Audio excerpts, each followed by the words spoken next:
Welcome back to my course, man, and today we are going to study about endoplasmic reticulum. So this is another organelle of cell. In the previous video we have already discussed about the nucleus. So if you don't know about the nucleus, which is the main cellular organelle, headquarters of the cell, so you can go and check out there. So let's start with endoplasmic reticulum structure. Basically यहाँ पर जो है वो tubules भी present होते हैं इसके structure में और सिस्टर्नी भी प्रेजेंट होते हैं, साथ में वेसिकल्स भी प्रेजेंट होते हैं. तो ये कुछ मेन कंपोनेंट्स हैं जो इसके स्ट्रक्चर में जो है वो प्रेजेंट होते हैं. तो ये जो फ्लैटेंड सैक लाइक स्ट्रक्चर्स है जिनको हम सिस्टर्नी कहते हैं ये प्रेजेंट होते हैं, और ट्यूब्यूल जो कि स्मूथ आपको दिख रहे हैं, ट्यूबुलर फॉर्म दिख रही है इनकी, ये प्रेजेंट होते हैं. तो ये जो है वो पूरे साइटोप्लाज्मिक जो इसका एरिया होता है उसमें स्कैटर्ड होते हैं पूरे सेल में. मोस्ट ऑफ द एरिया जो है वो इसका स्कैटर्ड होता है सेल का इनकी स्ट्रक्चर से. So these structures are interconnected with each other. ये आपस में ही कनेक्टेड होते हैं. ये न्यूक्लियर मेम्ब्रेन से स्टार्ट होते हैं, अलग से स्टार्ट नहीं होते, उन वहीं से स्टार्ट होते हैं आउटर न्यूक्लियस के आउटर मेम्ब्रेन से, और जो है ये फिर इंटरकनेक्टेड होकर ये सेल मेम्ब्रेन के साथ लगे हुए होते हैं. सो मल्टीपल फंक्शंस परफॉर्म करते हैं. यूकैरियोटिक सेल में पाए जाते हैं बिकॉज प्रोकैरियोटिक सेल में सबको पता है कि मेम्ब्रेन बॉन्ड ऑर्गेनल्स उसमें प्रेजेंट नहीं होते, जबकि एंडोप्लाज्मिक एक मेम्ब्रेन बॉन्ड ऑर्गेनल है, एंडोप्लाज्मिक रेटिकुलम, और ये यूकैरियोटिक सेल्स में जो है वो पाए जाते हैं. तो अगर हम यूकैरियोटिक सेल को देखते हैं तो इसका more than half of the portion of cytoplasm and membranes जो कंटेंट है इसका वो स्कैटर्ड हुआ होता है एंडोप्लाज्मिक रेटिकुलम से, जिसमें स्मूथ और रफ दोनों इन्वॉल्व हैं. There are two types of endoplasmic reticulum. Which are they? They are smooth and rough. Further, we are gonna study about endoplasmic reticulum. So usually one side attached to the nuclear membrane, other with the plasma membrane.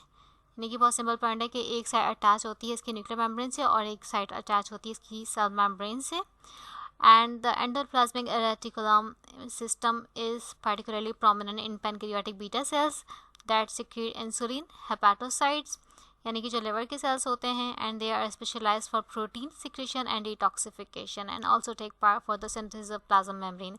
तो plasma membrane की biogenesis कर रहे होते हैं, detoxification कर रहे होते हैं, लिपिड मेटाबॉलिज्म कर रहे होते हैं, हेपाटोसाइट्स में प्रेजेंट होते हैं, क्योंकि ये जो लिवर के सेल्स हैं ये इन सब चीज़ों में ज़्यादा फंक्शन परफॉर्म करते हैं इससे रिलेटेड. तो जब कोई भी प्रोडक्ट सिंथेसाइज हो जाता है एंडोप्लाज्मिक रेटिकुलम में तो वो जाता है वेसिकल्स के थ्रू, बाद में Golgi apparatus further process and further packaging करता है. तो हम बात कर लेते हैं रफ स्मूथ एंडोप्लाज्मिक रेटिकुलम की, यानी कि इनके टाइप्स की.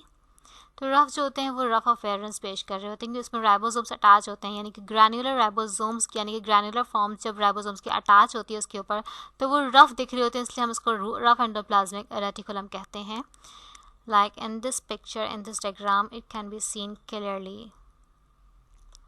This is dot structure is ribosomes attached to the surface of endoplasmic reticulum. So that's why we call them rough endoplasmic reticulum.